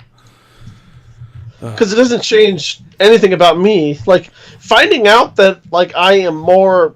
I said Czech earlier. Technically, I'm Slovak, but I'm still kicking it like it's 1994. But like finding out that I was like, if I found out I was more Slovak than I thought I was, wouldn't change me. I'm still Jeff. I still like reading, writing, playing video games, and watching movies, and generally just being a waste of space. Like that wouldn't change much at all. Yeah, exactly. And, like to hold on to this whiteness. All it is just tribal bullshit. It's just the fear of the other, and it's like ingrained. It's instinctual. I mean, like I think, I remember a few years ago we were at our friend's wedding, and I was out in Vermont for it, and our friend Laura and I were talking, and I was kind of getting frustrated because she was pretty upset about this was before Trump, obviously, and it was like right when the Black Lives Matter movement was going on, and she was just talking about like all the subtle racisms we've had to deal with, and of course this point has been compounded since then. Like now it's like even clearer, like the subtle amount of racism that still exists in this country, that we all just kind of thought was gone, and now is overt racism. Which is, I don't know. Racism. I don't know if it's better or worse, but anyway, like one thing I kept going back to is like, listen, like we're still very much so a tribal people, and like that's ingrained in our DNA. Like we're not going to get rid of that overnight. It's going to take a long, long, long time. You can't wipe out 20,000 years of fighting people who don't look like you in a generation. It's just not going to happen. Exactly. But we can start. Oh yeah. And I feel like we still have. Things are arguably better for people of color. Well, I mean, that's one thing I will say is like, if you're comparing, the timeline from, let's say, 1900 to now, it's really hard to argue that things haven't gotten better. I mean, compare a black person from 1960 to a black person from today, I would say very clearly their lives have gotten better. We obviously have a very long way to go, but we have made a lot of progress. And I think it's foolish to ignore that, but at the same time, it's just as foolish to say, well, look all the progress we made, we're done now. Yeah. Call it a day. Yeah, Hang it up, fellas. Yeah, we can't do that. Racism solved. I mean, we do have a black president, so clearly racism solved. Racism solved. Nailed it. Yeah. So I think it's ignorant on both sides to say that, things haven't gotten better, but then at the same time to say, well, they've gotten good enough. Because they very much have not. Especially with the climate, which almost feels like we're kind of reverting back a little bit. Yeah. In a very not so subtle way, I should say. Yeah. But yeah, you're totally right. Like, we're not going to get rid of these things overnight in the blink of an eye. It's going to take I don't even know what's going to happen in our generation or our lifetime. It may not. I feel like sometimes I feel like it's not going to. But it's definitely going to take some time. And I think as long as we're willing to put up the fight, it will get better. I'm actually pretty encouraged by the small children right now, because a lot of them have been not taught, but like shown, or like they understand that, like, oh, that kid has two mommies, that kid has two daddies, big deal. Yeah. You know what I mean? Like, it's not like anything that's a big deal to them, because they were never told that it was wrong or weird or didn't bother their parents, like it did ours. Like, my dad is still pretty homophobic. He's not a bad person. He's just afraid of butt sex, I guess. Like, I don't understand it myself. Yeah. Well, I think that's encouraging too, because as the younger generation get older and they don't have the same prejudices that our generation and the previous generations have, they're not going to understand why people feel that way, and they're not going to feel that way. Mm-hmm. And that's very encouraging. And I mean, I when it comes to people like your dad, like I think my mom still has that a little bit too. Not necessarily like, how do I want to put it? Like, she as far as I can tell doesn't have any kind of homophobia or anything, but she, like, if the topic ever comes up, she really tries to make it apparent how like totally cool with it she is. In a way that it makes it feel like trying really hard, like, Mom. Yeah, like someone doth protest too much. Yes, take it down a notch. I get it. All right, like, totally right there with you, Mom. Please stop. Please stop now, please. So I kind of feel like your dad might be the same way. Mm-hmm. But I mean, and you look at like that generation compared to our generation for the most part seems totally cool with it, and the generation after us doesn't even seem to question it. They're just like, that's just the way it is. Mm-hmm. And things like that, like, also like really encouraging to see, as you were saying, because it's showing a really good evolution in the way that we are dealing with the unknown, or what's different for us. And it's taken so very long. I mean, if you can track, like, call it from the Civil War to now, that's a long time. That's a good chunk of generations that we've had to, like, kind of roll through. Oh, you know what I mean? It's what, 5-6, I would say. That's not a small amount of people. And I don't think we're ever going to get to the point where it's fully eradicated. No, but I think we'll get to the point where the people who have those feelings are going to know not to ever let them out in public. Right. Because they're going to be ostracized so badly by having those views. And, it's like, and that's still free speech. They're allowed to have their view. They just aren't allowed to have the microphone. Yes. They don't need it. Yeah. Like, it's not free speech for a location to say, no, you can't speak here. Because they're not saying you can't speak at all. They're saying you can't speak here. Yes. Richard Spencer, looking at you. Don't tell me. Yeah, it's a really stupid right wing talking point by saying, like, if they don't let someone speak somewhere, they're silencing them. They're smashing their free speech. Like, no, they're just not letting them talk there. they're not stopping them from talking. They just can't do it there. It's like just do it elsewhere. We don't want you here. You bother us. Exactly. The big reason I brought up the white genocide for this week's conspiracy theory. Oh right, yeah, we were talking about that. Yeah, is there's a big a better podcast fixes racism. Nailed it, Kenny. One topic at a time. There's one thing that I've never understood about white genocide, and I figured you might be a good person to bounce this off of. So the idea is that, as we said, you are quote unquote killing the white race by mating and breeding with people who aren't white, whether they're, or I should say, not white Christians, whether they're of a different faith or a different race. That's really fine then. Yeah. They are really not a fan of... I mean, it's not an official stance, but they're really not a fan of people who aren't Christians. Mm-hmm. Now, here's what this is the problem I have. I don't think they understand how procreation works. Well, they should. I mean, presumably they've done it before. You'd think so, but I'm thinking, like, if your argument is that, like, oh, well, if this white person, has a child with this non-white person, it's going to dilute the white blood... Well, you're also mixing that white blood with the other person's blood, and it's going to dilute their culture and their race as well. Because that's how making children works. You take half of one side and half of the other to make one person. No, it does kind of come together like that. So if you're gonna argue that it's white genocide, well, it's also black genocide, or Indian genocide, or Asian genocide, or Native American genocide. Like, it's not. It's not, procreation isn't one way. It's not like people butted off of each other. Yeah. It's like, so that's the thing that I've always been baffled by the concept of white genocide. Like, how do you not understand how procreation works? So that's the big thing with that. I've never understood that aspect of it. Yeah, that's this week's conspiracy theory: white genocide. What is real? Illuminati confirmed.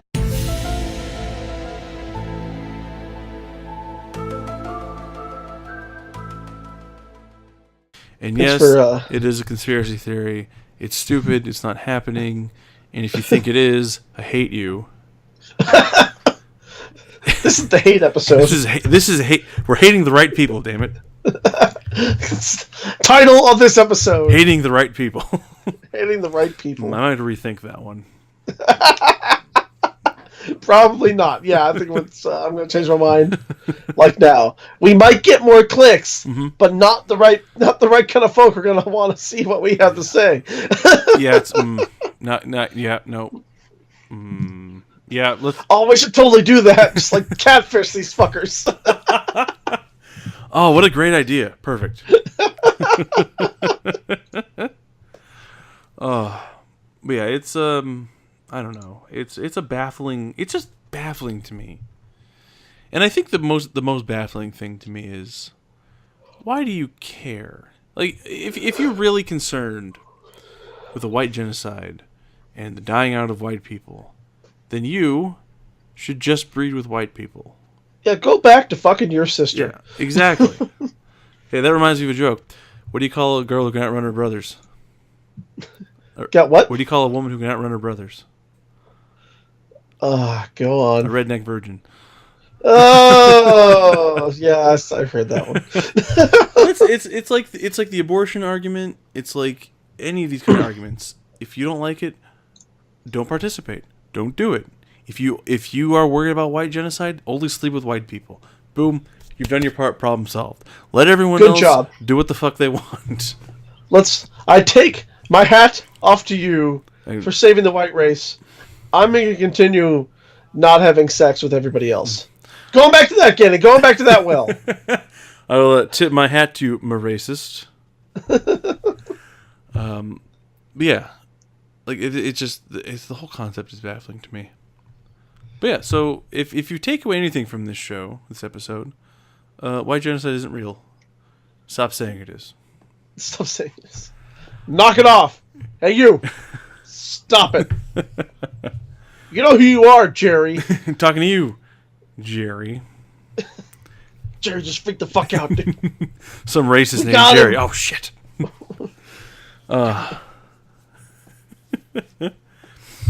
But yeah, but I think I don't know. Do you have any last minute parting thoughts you'd like to throw out? Sloppy Steve. Sloppy Steve. If you don't want to be a racist like Sloppy Steve, Oh, Sloppy Steve. I'm sorry, but that's amazing. it's. I mean, what else? What else do you call a man who looks like athlete's foot? Oh man, you know what? It's funny too because we were talking about how he doesn't really have much of a vocabulary. Trump or Bannon? Trump, because that's Trump's new nickname for Bannon. Yeah. Like, because everyone gets a nickname, you know. We had Crooked Hillary and Lion Ted. His nicknames for people are just adjective name. Like none of it's clever. But this is alliterative. It's accurate. This one makes me feel like he's been thinking about it for a while, and he had it written down on his desk, so if ever it happened where Bannon turned on him, he could throw it out there. It was spelled Sloppe, and then he had to ask. Eric Trump, how to spell Steve. And then Eric Trump's like, "Dad's talking to me." Steeve. Dad. God, Dad. God, you're so dumb. I hate you, Dad. Please love me. Sorry, Dad. I'm sorry, Dad. I'll lube up next time. Oh God, that's gross. That's the conspiracy theory I'm running with. Say you're sorry. Nope. I didn't want to hear that. Nope. That is gross. Yep, nope. That's the conspiracy theory I'm sticking with. Foul. Don't want it. Don't need it. You don't have to participate. But you just forced this upon me, sir. Yep, I did, and you're gonna deal with it. Oh, I don't like you. That's the note that we should leave our audience with. We don't like each other. No, I was just saying that Trump's diddling his kids. Well, I know he wants to diddle his daughter. I'll tell you that. I contend that doesn't want to has. I've seen the pictures. I've seen the interaction. He has at least one time, I guarantee you, tried something with her. I guarantee it. Calling it now. It's coming out as soon as he's out of politics. Her tell-all book is coming out. Just thinking about that shit is just fucking foul. Ugh. It's like when Jabba the Hutt had Princess Leia captured. Ugh. As a kid, I didn't really get that, you know. But now, as an adult, I'm like, yeah, wow, that's really fucked up. Yeah, this was like super fucked up. How far did Jabba get with Leia, by the way? I feel like Jabba never really struck me as a sexual creature of any kind. I think he just wanted a prize and wanted to humiliate her. I think just that was a power thing. Yeah, I think that's what the goal was. Because none of his interact, at least from what I could tell, it's been a little while since I've seen it, but none of the interaction that they had ever felt like there was any kind of sexual nature behind it. It all felt just except the bikini, and he tried to lick her. That's true, but the bikini felt more like just a humiliation thing for me. Like you're a princess. Well, I'm going to make you wear this really skimpy outfit that's going to be embarrassing for you. Some people get off on that though. That's true. So I guess I should say not a physically sexual thing, but more like a, I don't know, some kind of like a power dynamic type of sexuality. Mm-hmm, That's my guess. That's how I felt about it. Tell us your thoughts in the comments. Tell us what you think Jabba did to Leia. What do you think Jabba's relationship with Leia was while she was captured? What's going on with the Hutts now? We haven't seen any Hutts in these two. There's got to be at least one that's got to pop up. There's no way that the Hutts aren't going to be a thing. If there's anything that you should tell us in the comments below after all we've talked about, is what do you think happened to the Hutts? Leave us your thoughts on the Hutts. That's your homework assignment, listening audience. Tell me a story, audience. Tell me a story about the Hutts. Pizza the Hutts? Jabba the Hutts? Pizza the Hut! There's a movie you should see, Spaceballs. Barf.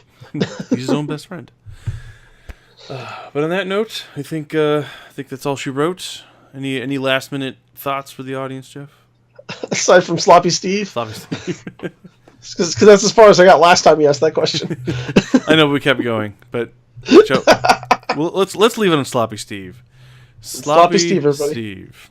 That's the episode title. There we go. Talking about Sloppy Steve. Sloppy Steve. Thank you, listening audience, for tuning in. If you have any recommendations for us about stuff to talk about, stuff we missed, stuff you want our opinion on, all that goodness, let us know. Gonna try to tighten up the format here and get this shit rolling proper. Like, I'm excited. I have a good feeling about 2018. I think shit's gonna hit the fan for the Republicans. I'm hoping.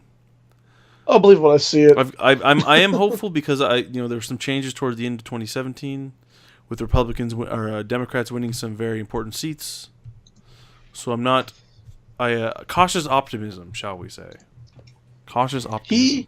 He is cautiously optimistic.